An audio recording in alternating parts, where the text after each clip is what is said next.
I once heard of a woman named Sarah. She was one of the hardest working people I had ever met. Sarah dreamed of becoming a top project manager at her company. She put in countless hours, often being the first to arrive and the last to leave. She stayed late to perfect her presentations and went above and beyond to support her team. She had sacrificed so much, believing that all her hard work would eventually pay off. But despite all her effort, something unexpected happened. After pouring her heart into a major project, Sarah's presentation fell flat. Her boss publicly criticized her, and the promotion she had been working toward was given to someone else. The blow was devastating.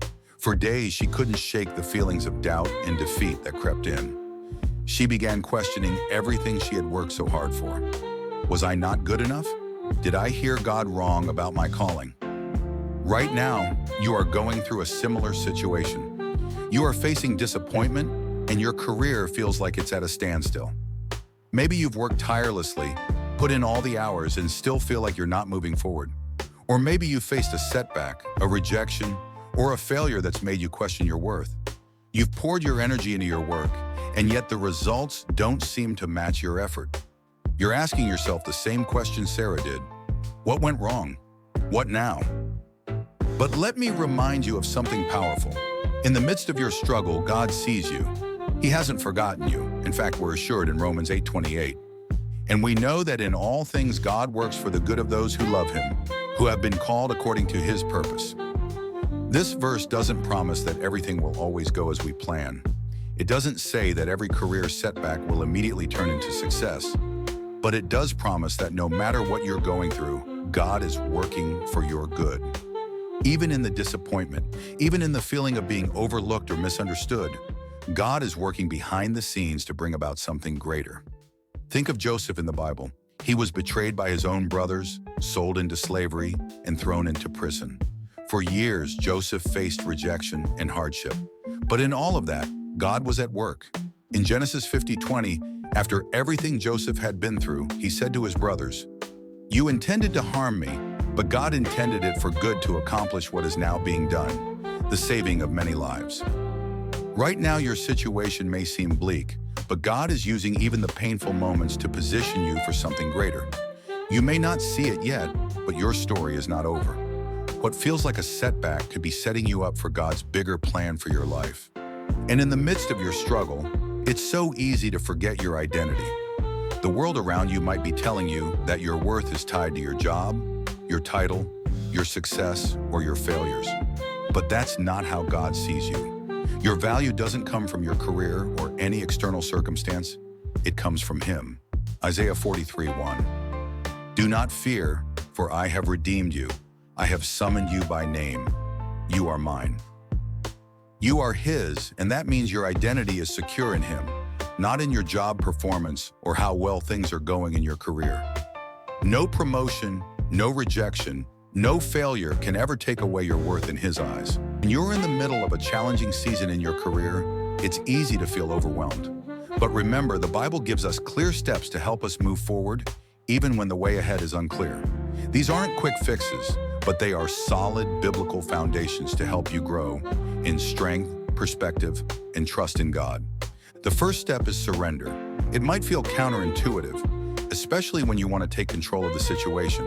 But surrendering your plans to God is the beginning of true peace. Proverbs 3:5-6. Trust in the Lord with all your heart and lean not on your own understanding. In all your ways submit to him, and he will make your paths straight. This doesn't mean giving up on your career or resigning yourself to failure. It means releasing the burden of having to figure it all out on your own.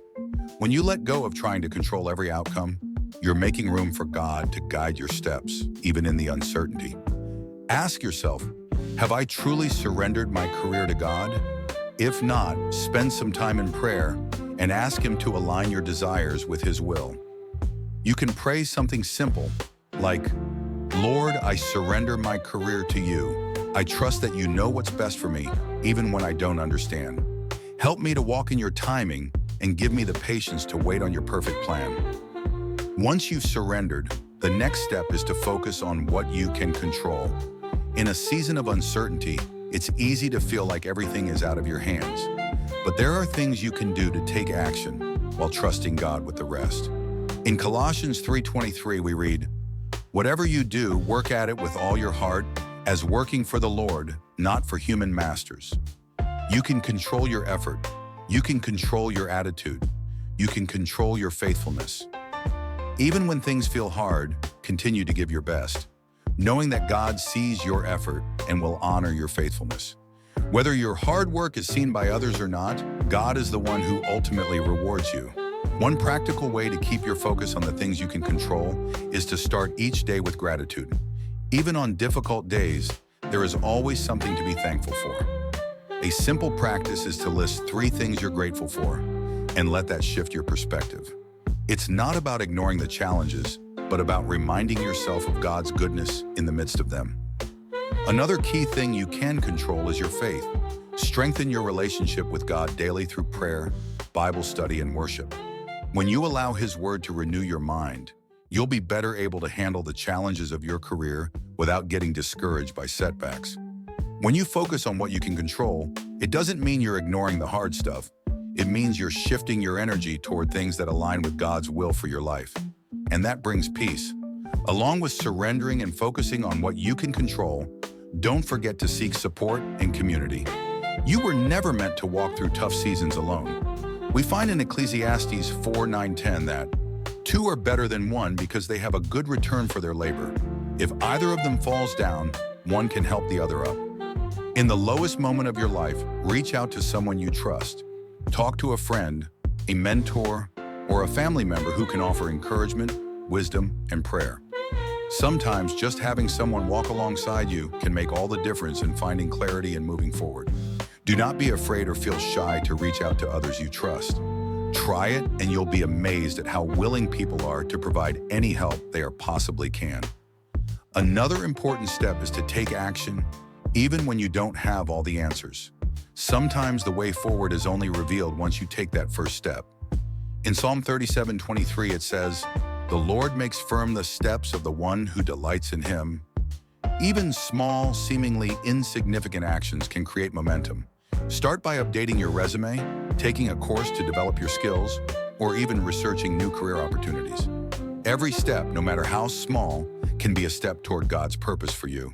And remember, those small steps will often lead to bigger doors opening in ways you didn't expect. Lastly, don't underestimate the power of rest. We live in a culture that values constant hustle, but God calls us to rest in Him. Rest isn't just physical, it's spiritual too. In Matthew 11:28-30, Jesus says, "Come to me, all you who are weary and burdened, and I will give you rest. Take my yoke upon you and learn from me, for I am gentle and humble in heart, and you will find rest for your souls." Sometimes we try so hard to control everything, but God invites us to rest in His presence and trust Him to work on our behalf, even when we're still. Taking time to rest in God's peace doesn't mean being passive. It's an act of faith that says, "Lord, I trust you to take care of the details while I focus on your will." In summary, my beloved sister and my beloved brother, moving forward in your career may not always be a straightforward path, but God has given us the tools to navigate even the most difficult seasons. Surrender your plans to Him, focus on what you can control, seek support, take small steps, and rest in His peace. The one who began a good work in you will carry it to completion. God hasn't forgotten you. Even when it feels like the path is uncertain, He is still at work behind the scenes. Trust Him, take one step at a time, and remember, His plans for you are to give you an expected end, which will be much greater in glory than the former one. God bless you. Shalom.